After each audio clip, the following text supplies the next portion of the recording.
जय श्री राम मेरे सभी मित्रों को स्वागत है आप सभी का मेरे YouTube चैनल पर। और विनय पत्रिका का जो पाठ है वो समाप्ति की ओर है।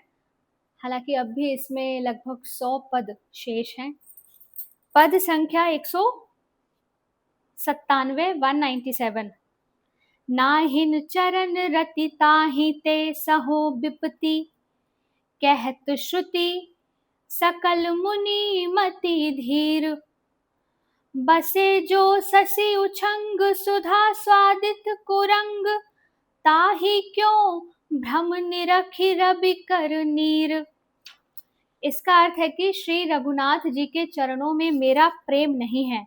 नाहिन चरण रति, चरणों में रति नहीं है। ताहि ते सहो विपत्ति,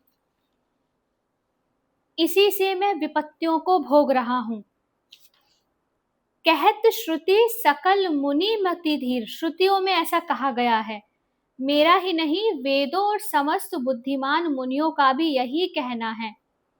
क्योंकि जो हिरण चंद्रमा की गोद में बैठा अमृत का स्वाद ले रहा है, उसे भला मृग तृष्णा के जल में भ्रम क्यों होगा।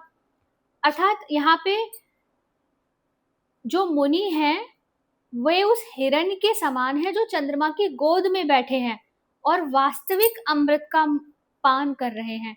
और चूंकि वह वास्तविक अमृत का पान कर रहे हैं, अतः उन्हें किसी प्रकार का भ्रम नहीं है। जिस जीव ने श्री राम पद कमलों के प्रेमानंद का अनुभव कर लिया, वह मिथ्या संसारी सुखों में क्यों पड़ेगा। सुनिए नाना पुराण मिटत नाही अज्ञान, पढ़िए न समझिय जिमी खग कीर। बंधत बिनहि पास सेमर सुमन आस, करत चरत तेई फल बिनु हीर। जैसे पक्षी तोता पढ़ता तो सब है पर समझता कुछ नहीं। तोते से जुड़ी हुई एक बड़ी अच्छी मुझे एक प्रसंग याद आया जो मैं बताऊंगी। वैसे ही बिना समझे अनेक पुराण सुनने से अज्ञान नहीं मिलता। यह सच है कि सुनने से कुछ पुण्य तो जागृत होते हैं, पर केवल सुनने से और उसे समझने का प्रयास करने से कुछ खास अंतर नहीं पड़ता। अज्ञानी तोता बिना ही फंदे के स्वयं बंध जाता है, आप ही चोंगली पकड़कर लटक रहता है। वह मूर्ख तोता सेमर के फूल की आशा करता है, पर ज्यों ही उसमें चोंच मारता है उसे बिना गूदे का फल मिलता है। अर्थात रुई के सिवा उसमें खाने के लिए कुछ भी नहीं मिलता, अब पछताता है। इसी प्रकार मनुष्य भी विषय रूपी चोंगली पकड़कर अपने आप ही बंधा रहता है और विषयों से सुखी होने की आशा से उन्हें बटोरने में लगा रहता है, पर बिछड़ते ही दुखी हो जाता है।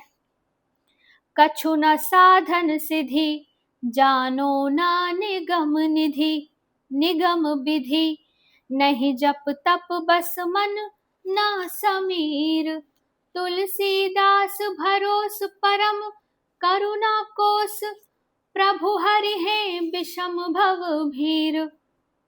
ना तो मेरे पास कोई साधन है, ना मुझे कोई सिद्धि ही प्राप्त है, ना मैं वैदिक विधियों को जानता हूँ, ना मुझे जप तप करना आता है, और ना प्राणायाम से ही मैंने मन वश में किया है।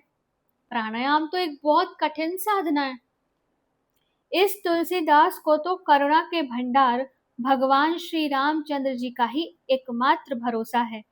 वही इसकी भयानक सांसारिक विपत्ति को दूर करेंगे, जन्म मरण से मुक्त करेंगे। आगे का पद हम आगे की वीडियो में पढ़ेंगे। जय श्री राम।